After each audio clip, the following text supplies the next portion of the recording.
I'm Nick Hernandez, and you're listening to the Positivity Matters podcast, where we have conversations with scholars and community builders.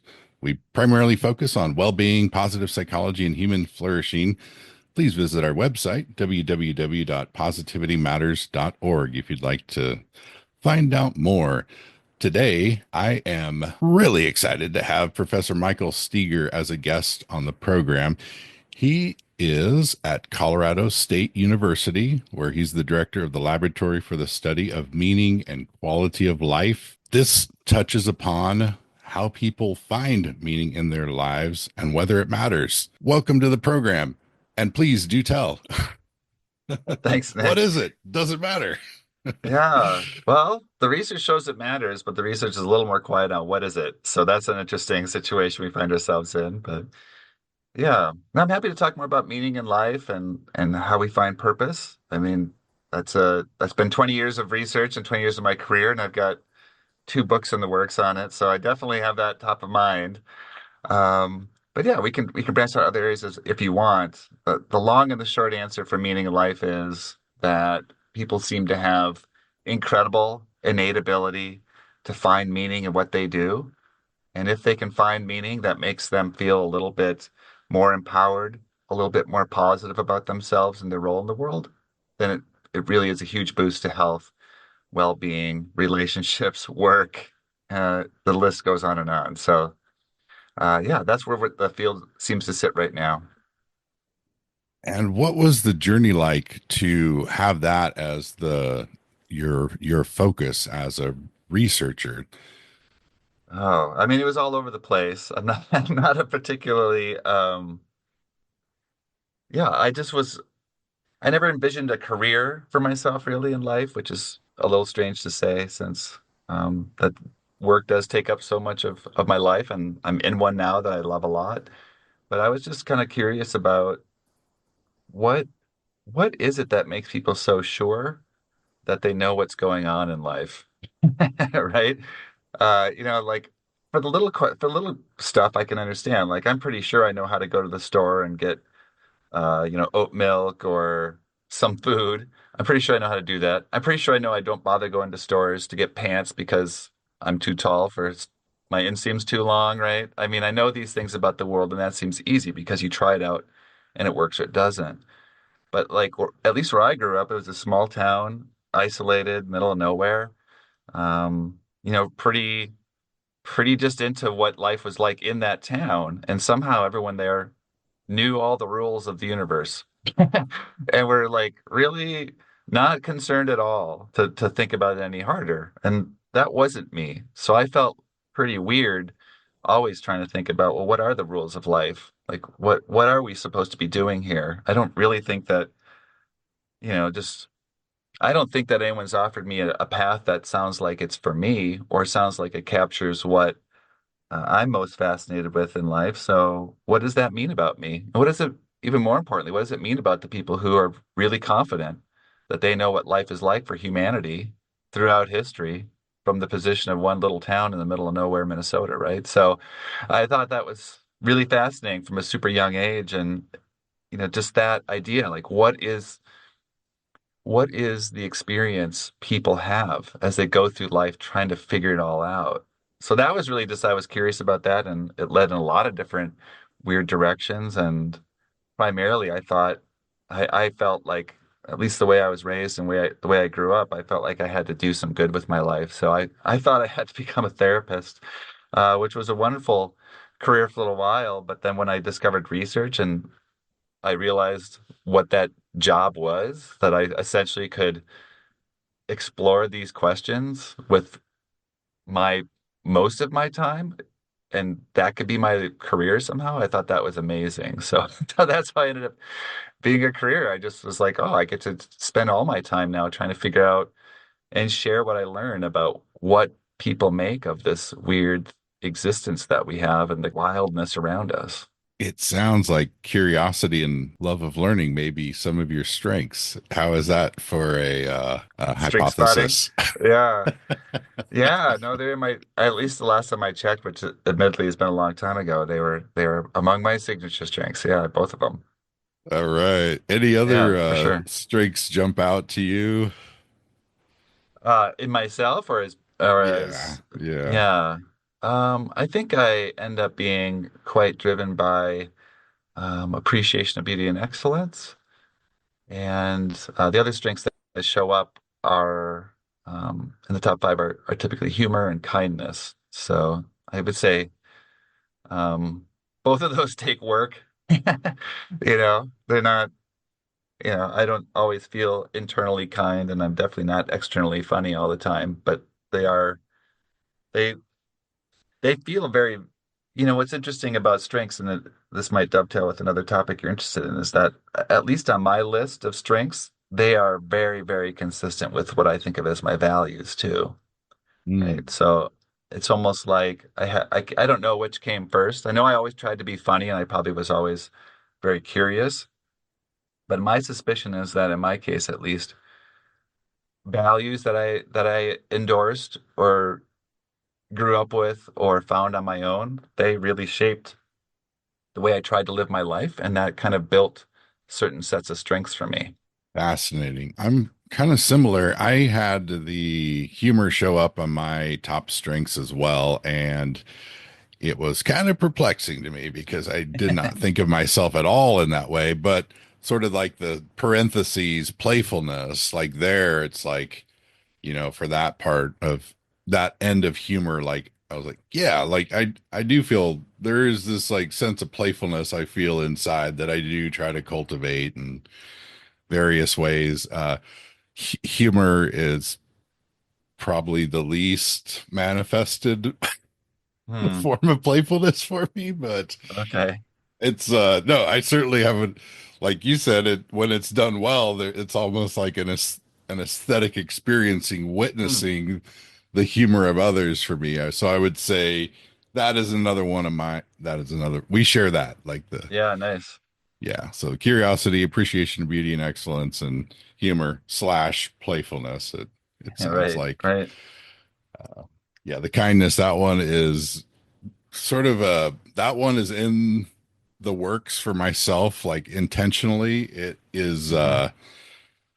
yeah, I small confession, like as a child, one of there was incentivized memorization of Bible verses, and Hmm. you'd go up and say the verse and get like there's like a prize basket or something.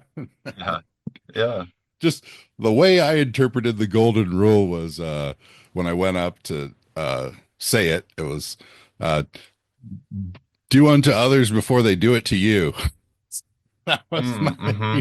so that was kind of like, my mindset is slowly changing over time. But yeah, it was yeah. Yeah, yeah. My version of that was more like just avoid others because of what they're gonna do to you.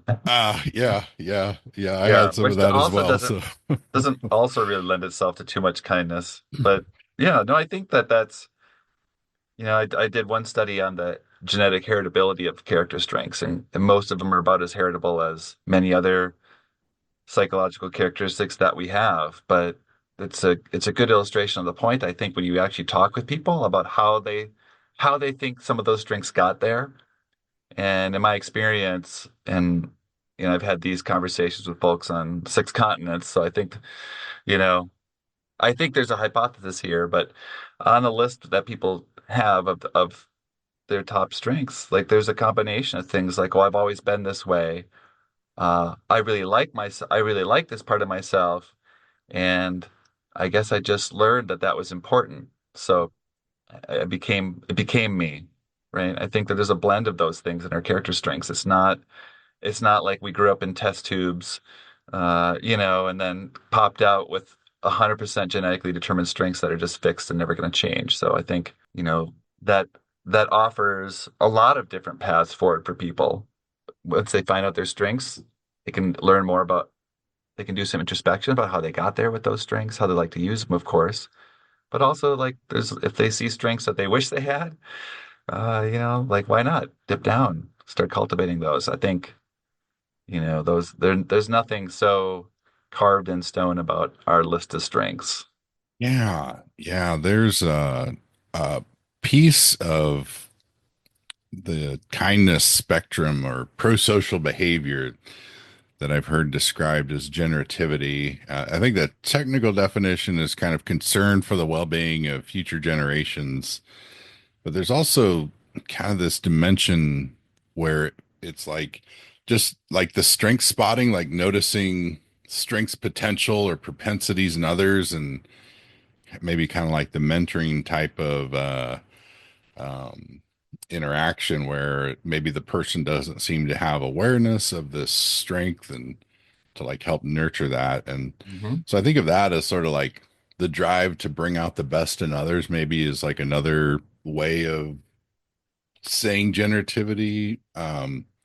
But that one is kind of like I would say like the value side of kindness that I'm trying to work on myself. And I feel like this whole field of positive psychology and well-being research is sort of like the, tools to sort of build that up, I guess, is kind of my approach. And then there's a like my interest in trying to do something useful with this in the world is like, is there potential for like community level interventions? And so there's this asset-based community development approach where it starts with like looking at what's going well in a neighborhood and kind of building up Hmm. from there.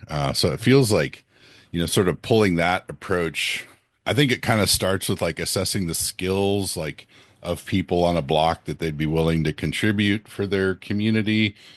And it's like I want to like pull it down even further and like ground it into like the strengths and values, even more micro and and then like take that into and where do we want to go as a neighborhood or community or something. But yeah, I think your work in meaning and purpose really kind of is aligned with that. And once what does that research point to in terms of like meaning and purpose beyond the self and like shared meaning and purpose and into positive relationships one on one and then into groups and then into neighborhood and the various communities that one is connected to.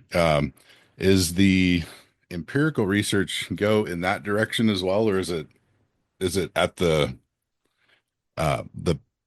inter or intra personal level, or where's the field Uh, at?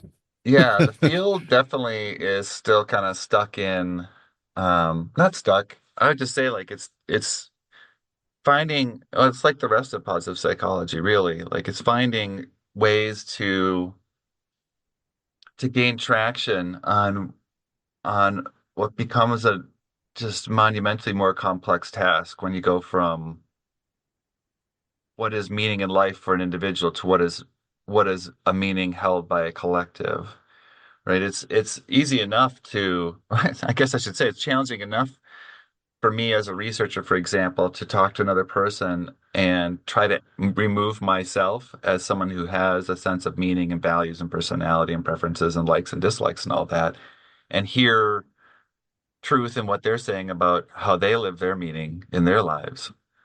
But then how do I go into a community with my own, socialization in addition to my personal differences and hear what oftentimes multitudinous and conflicting stories, like what is the truth that they reveal? So I think the challenge of doing that is tricky, right? Especially for positive psychology or just psychology in general, because we're mostly an individual focused um, discipline, right? Anthropology, sociology, you could even argue in some ways, economics. Like there's all sorts of other disciplines that try to understand people as they act en masse. And, it's not clear that we have to invent new ways of doing this stuff since there's people who already know how to do it.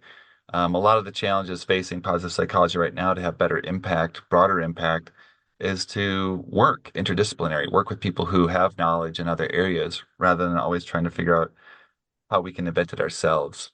So in the field of meaning, and actually in what you were talking about and trying to cultivate community strengths, these people have been doing work in like peace studies, community health studies for decades. I think of Helena Marujo from Portugal, who's been doing this work in Angola and Brazil and the Azores and Madeira and, poor communities throughout Portugal and actually many places around the world. And, you know, she believes that in a poor community in the Azores, there's just as much strength as in a wealthy neighborhood of Lisbon. So, Mhm. just learning to listen and what does that look like to them? What problems are being faced? What problems does strength solve? Like that's the long that's the long game for us if we really want to make an impact. But it's a little bit hard to strip down into those path models and correlation matrices that catch everybody's eye. When you come out with a paper that says you'll live 7 years longer if you have a strong sense of meaning and purpose, that catches people's eyes more than a long, albeit quite interesting from a lot of perspectives, narrative summary of the themes that came out from a small group of people when you ask them deep and probing questions about meaning. So, if that makes sense, Yeah. there are some limits on uh, how much attention we'll capture unless we really do decide that that's the most important stuff and that the correlation matrix or the regression analyses or latent growth curve analyses, what happens over time with a variable like meaning or strengths, mindfulness, and health or cardiovascular illness. If we think that that's still going to be more important, we're not going to listen when people publish stuff on collective meaning, collective strengths, community values, things like that. One of the things you mentioned reminded me of a recent podcast episode where an economist is studying hope and aspirations and the difference that makes in life outcomes in areas where there's high poverty. Mm, And it seems like it does make a difference for the people that have high hope compared to like the average in the area. And this seems to be one of those states that is open to cultivation. mm, And yeah, I was kind of wondering how there's maybe interface in terms of like the hope theory. I think it originated with Rick Snyder out of the University of Kansas, and um, yeah, and just out of curiosity, yeah, how does that body of work interface with meaning and purpose research? Yeah, I mean, there's a few ways to try to think about hope. I think positive psychology tends to teach Snyder's model, and it's a good model. I teach it as part of purpose, and I use it to differentiate from optimism, for example. But there are definitely other models out there, and prior to um, there's research on meaning in Snyder's model. There's research on meaning and other models of hope as well, and they do go well together. Snyder's model where we want to cultivate a sense of agency or the ability to impact or make choices and have outcomes dependent on our own actions in life, and then pathways, which is being able to see or plan or develop ways of getting from point A to point B. Like those things fit really well with the concept of purpose, which nestles within meaning in life. And that's where I tend to teach hope building skills along with other motivational skills and goal skills. So once you've figured out who you are and where you want to go with your life, aka your purpose, then the hope model can really help you start breaking down how that's going to turn into reality, how you're going to my favorite thing about all those models is what happens when you succeed, what happens when you fail, right? What do you learn from that experience? Because to me, that's the key to meaning and well-being is how do you learn as you go, not just come up with one idea and try to do your best to force the world to conform to what you think it ought to be like. So, yeah, there's a lot of consistency within various dimensions of meaning and Snyder's model of hope and just generalized hope as well, like the belief that good outcomes are possible, right? If not inevitable, but possible, right? And that of course fits with the sense that we're living in a world where there's possibility for us too, that our life can unfold in ways that are beautiful and impactful and feel like it's been worth the time we've been given. So I think hope is pretty linked, and the research suggests that as well with pretty big sized correlations, point 0.4s, point 0.5s a lot of times. So they do seem to go together. It almost doesn't matter which model you use as long as you point people towards something they can do or believe in about a better future. Interesting. It, as you're talking it's kind of feeling like maybe the idea of purpose from the way that you study it and define it might be almost like a meta goal, like an overarching kind of, Yeah.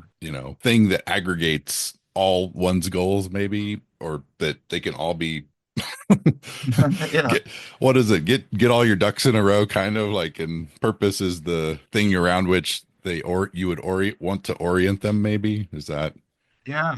Yeah. My work, I've emphasized the element of there being an overarching like aim for your life, or maybe more than one, right? That they help that the purpose helps provide direction and a sense of stakes in life, right? Like there's like something to be living for.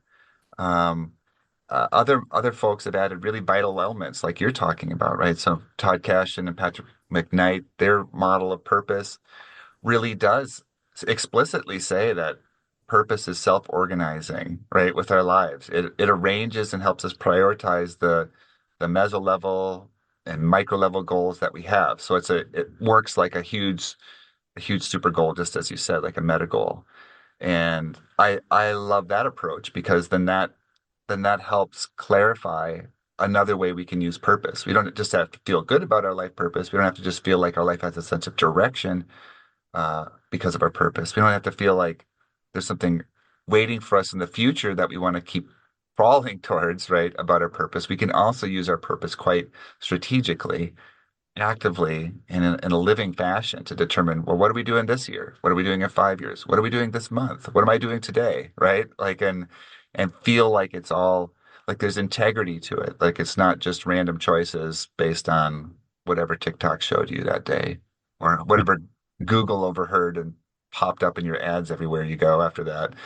So I think that's a great approach. And I think that overarching self-organizing structure of purpose that kind of brings the importance of all of your existence into your everyday, like that's a beautiful way to think about purpose. And of course, that's going to give you hope because it's planted in the future and it's going to give you a way of organizing what you want to do because your purpose is very important. So you want to try to make progress towards it, right? So yeah, I think you summed up and captured a sense of purpose that um yeah, very consistent with the way that we think about it and try to study it. Yeah, it feels like with the hope theory from my what how I understand it, that it sort of begins with the ability to formulate valued goals. And then it's like big question, how does one from whence Yeah.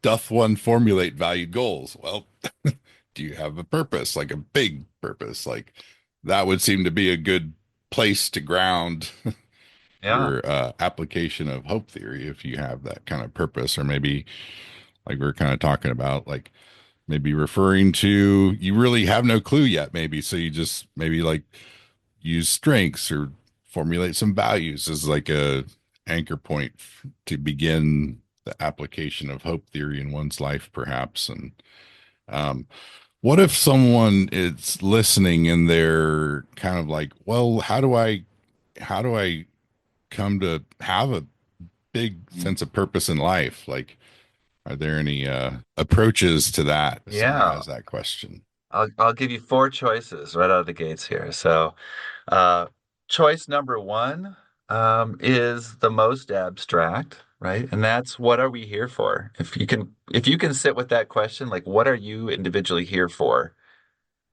given everything we know about human existence, at least from an existential perspective, right? That no one else can really know exactly who you are, so you have to choose yourself what you want to do with your life. People can help you, but only you know what it's like to be you, living your life right now at this moment in time. And we don't know how long we've been given, right? So if you can sit with those ideas and find something, well, I know that as I go through life and whatever clock has however many numbers on it that's ticking down, I want my life to have been filled with X, Y, and Z. If you can find those things from thinking at the big abstract level, then just go for it, right? Your problem or your challenge is going to be turning those into specific things, keeping track of it. Like I'm a guy who tends to live by head in the clouds at the highly conceptual level. So that's me. I'm describing me in this case, and trying to find ways in which I actually do stuff in the real world that is consistent with my grandiose ideas when I'm sitting around, drinking tea or drinking a beer or something like that. That's my challenge. Maybe one level of abstraction down from there is thinking about your values. We talk a lot about values and like know your values, write your values down. It can be really hard to unpack what is your value versus what are things that you've been told are important. So being really honest with yourself about your values and thinking about your values as, for example, what do you stand for? Like what would you stand up for if someone's like, okay, who here is gonna put their guts on the line for this? If you'll stand up for that, that's a value. What would you never stand for? Right? What kind of treatment would you never be able to just stand by and watch or participate in? Like, that's another way of thinking about values. Shalom Schwartz is probably the world's foremost values researcher. And Schwartz has said, one way of thinking about values is that they are kind of like generalized goals, right? Like if I had my druthers, I would like the world to have more X, Y, and Z in it. For me, for example, I'd like the world to have more kindness. I'd like the world to have more curiosity, right? Those became my values because I thought they would be important for me to cultivate, and it would be good if the world was like that too, in my opinion, right? So you can start with your values and then you turn those into huge goals. And one way I'll do that with folks is to ask them, if you had unlimited powers, what would you see more of in the world, right? Not who would you knock out, who would you make magically disappear like Thanos in those never-ending Marvel movies, right? But like what would you see more of? Because sometimes it creates a appetitive or approach version of the world we want to live in. So that's number two. That's a little bit less abstract. A little bit less abstract from there is what are your duties? What are your obligations? What are your fears? Like what happens if you don't do your part? Or what's going to happen if you just sit on the sidelines? And what do you want to lend your shoulders to try to make less likely? Is it other people suffering? Is it the collapse of ecosystems?